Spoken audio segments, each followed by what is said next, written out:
The city of Grantsville, Utah enjoys a rich history and pioneer legacy that we here today can be proud of. Since its humble beginnings, Grantsville was built on the foundation and influences of the gospel of Jesus Christ and the rugged culture of the Wild West. So saddle up and enjoy the ride as we head back to the early days of Grantsville and to those early settlers who were the first to ever lay their eyes across this land.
The area known today as Grantsville was first seen by the early pioneers, including Brigham Young, shortly after their wagons rolled into the Salt Lake Valley. It was the discovery of many natural springs that graced the land that caught their attention, and word spread. By 1848, the area had quickly become a livestock grazing site for stock owners in Salt Lake City, including Heber C. Kimball and Brigham Young. Because of the springs, the area was called 20 Wells and was managed by Ira Willis and Thomas Ricks, the same Ricks who later founded Ricks College in Rexburg, Idaho. Explorers such as Jedediah Johnson and other parties continuing to travel to California would stop here to restock their water supply before continuing their trek west. The first permanent settlement was established by two families sent by Brigham Young as part of his efforts to colonize the territory. Brothers-in-law James McBride and Harrison Sevier built the first two homes in October of 1850 and changed the name to Willow Creek. They came to start a new life with their families in what they considered was a blessed land with its pure water, willow patches, and lush meadows.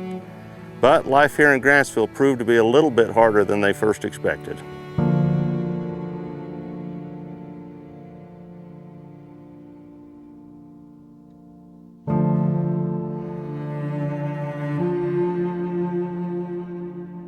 The first winter was challenging to live through, but it was their conflict with the Indians that forced them to abandon Willow Creek for shelter in Pine Canyon that first year.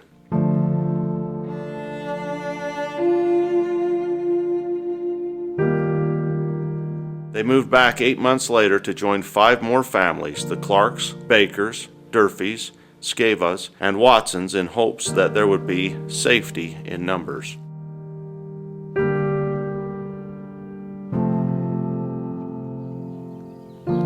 A true labor of love began as families helped each other with home and fence building and getting settled.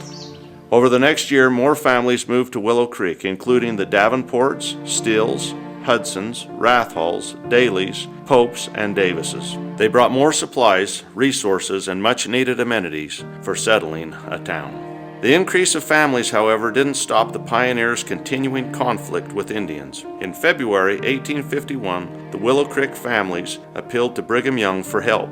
Their request led to the arrival of George D. Grant, an officer in the Nauvoo Legion. Grant brought with him a company of 25 men for the protection of Willow Creek. Later in the summer, Heber C. Kimball brought another group to assist. Skirmishes took place, but the militia was successful in keeping their cattle safe. In gratitude to the militia leader, George Grant, the families officially changed the name of their pioneer town to Grantsville in 1853.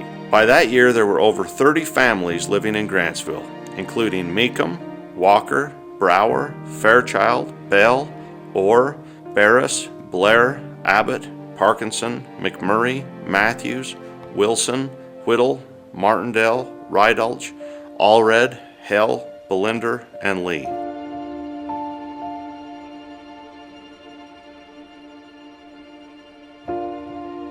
The relations with the Indians were still tense, so the settlers built a fort right here at this intersection of Cooley and Clark. The fort was made out of mud, adobe, rock, and cedar posts.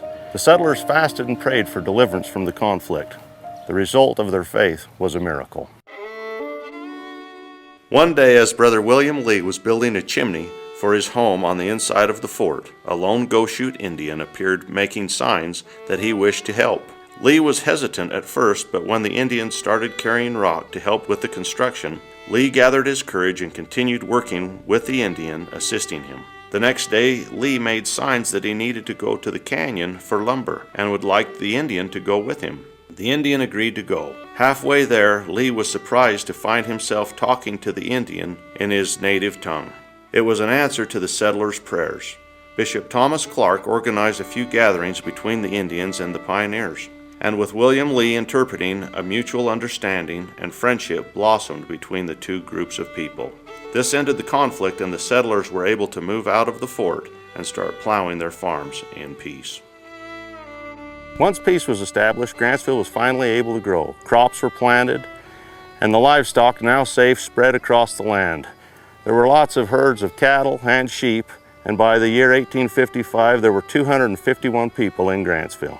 The truce with the Indians helped greatly, but these pioneers still had to deal with the harsh environment. In 1855, the farmland of Grantsville suffered from a plague of grasshoppers, which in the words of Benjamin Franklin Barris, came so thick they darkened the sun, and many crops were destroyed. In 1856, the area suffered from a famine. Starvation was a constant threat. What wheat was grown became more valuable than gold.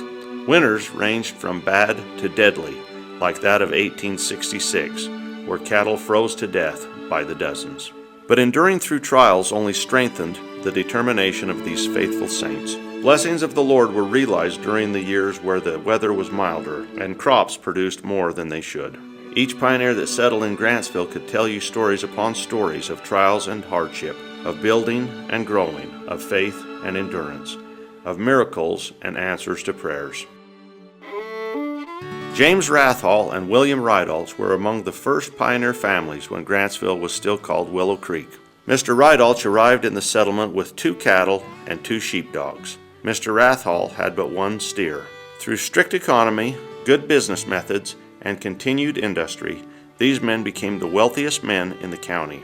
Mr. Rathall, while raising some cattle, was principally interested in sheep and became the most successful wool grower in the county. James Rathall managed the Grantsville Woolen Factory, which was built in 1868.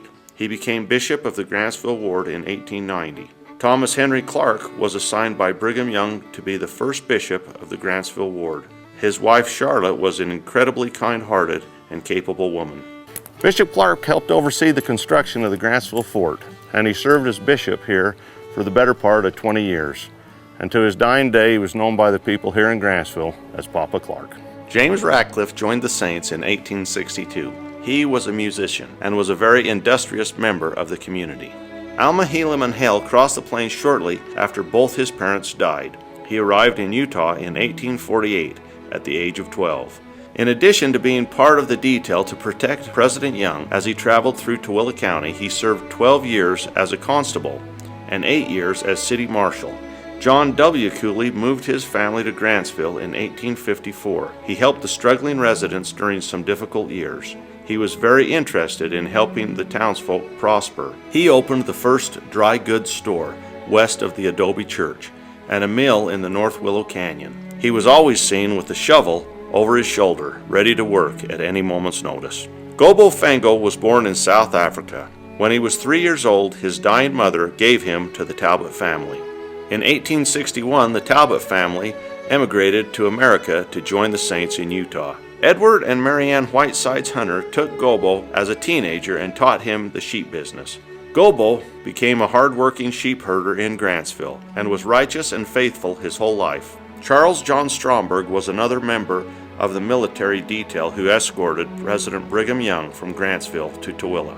He became an expert sheep shearer and successful farmer who also hauled supplies to the Western Pacific Railroad crew and became president over 2 local irrigation companies. Gustav Albert Anderson was the mayor of Grantsville at the turn of the century. He was purported to own the first Ford car in Tooele County, but being used to a horse and buggy, he was never a very good driver. When he wanted to stop, he would pull on the steering wheel and holler, "Whoa!" Didericksen was known as the last surviving Utah pioneer. She crossed the plains at the age of 7 in 1866 with her mother. When she got here to Grantsville, she focused her strength and energies to the service of others. She learned early to work hard. Even at the young age of 13, she took up a dressmaking course in Salt Lake City and began her first career designing and sewing coats, suits, and ladies' clothing for customers around the county. She had a knack of finding what people needed and fulfilling those needs. One of those needs was a midwife. Once certified, she spent 2 decades delivering babies, sometimes traveling long distances in this service. In addition to seamstress and midwife, her long active life included the careers of farmer, merchant, boarder, rancher, store clerk, store manager, and store owner. She was also active in the community and church, traveling throughout the county, spreading her services far and wide. She was known and beloved by nearly everyone in the county and died in 1968 at the age of 108. Growing up in Grantsville challenged and inspired many, including a young J. Reuben Clark. J. Reuben experienced early the importance of education and made it a priority to continue his formal learning. He graduated as valedictorian from the University of Utah in 1899 and then received his law degree in 1906 from Columbia University. As he served in prominent leadership callings in the church, J. Reuben Clark also worked as an attorney for the Department of State and later as the U.S. Ambassador to Mexico. He also helped the White House with critical assignments as he served in the first presidency of the church. In his honor, Brigham Young University has named their J. Reuben Clark Law School after him. The Clark family farm here in town where young J. Reuben grew up stands as a reminder of the Clark family, as well as a reminder of the heritage we have here in Grantsville.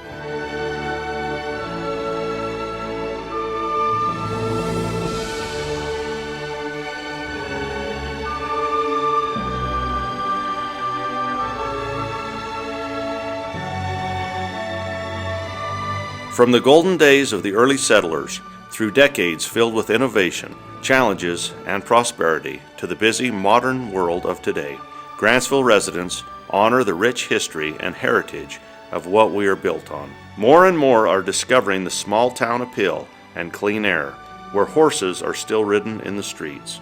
The future of Grantsville holds a bright promise, a vision the first citizens had, just as we do today. Through their hard work and dedication, they helped establish the firm foundation upon which we are built. Every generation has built upon that foundation, and we will continue to shape our great legacy for years to come.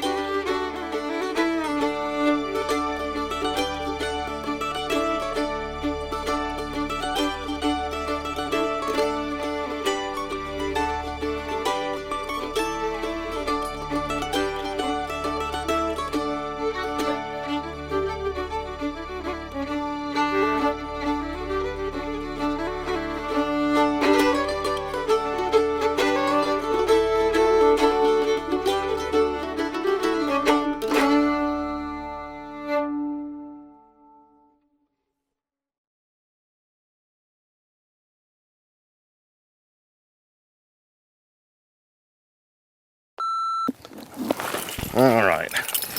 Quit looking at me, horse. So saddle up and enjoy the ride as we head back to the early days of Grantsville. I gotta get the stirrup. So saddle up and enjoy the ride as we head back to the early days of Grantsville and to the first men who ever laid across their skirmishes. That's a tough word to say. No. Skirmishes took place in the oh heck. This thing's a skirmish. The area known to let me back up. He was always seen with a hoe over his shoulder, ready to work at any moment's notice.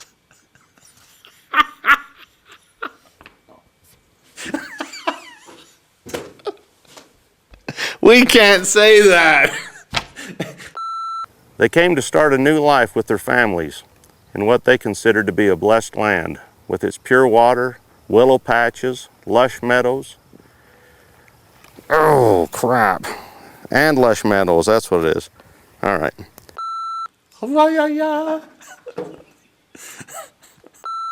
Challenges and blessings, harsh environment, tough times.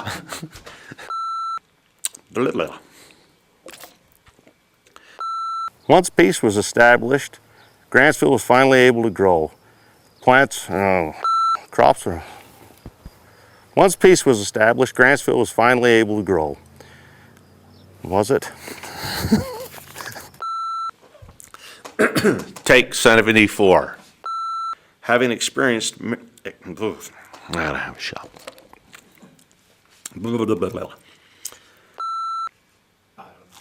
Janet needs to be called. Okay. I'd never heard of it. So it's a diorama. Okay, thanks, Mom. All right, bye-bye. The relations with the Indians were still tense, so the settlers built a fort right here at this intersection of Cooley and Clark. The fort was made out of mud, adobe, rock, and cedar posts. They fasted and prayed that the Lord would deliver them from this conflict with the Indians. And the result of their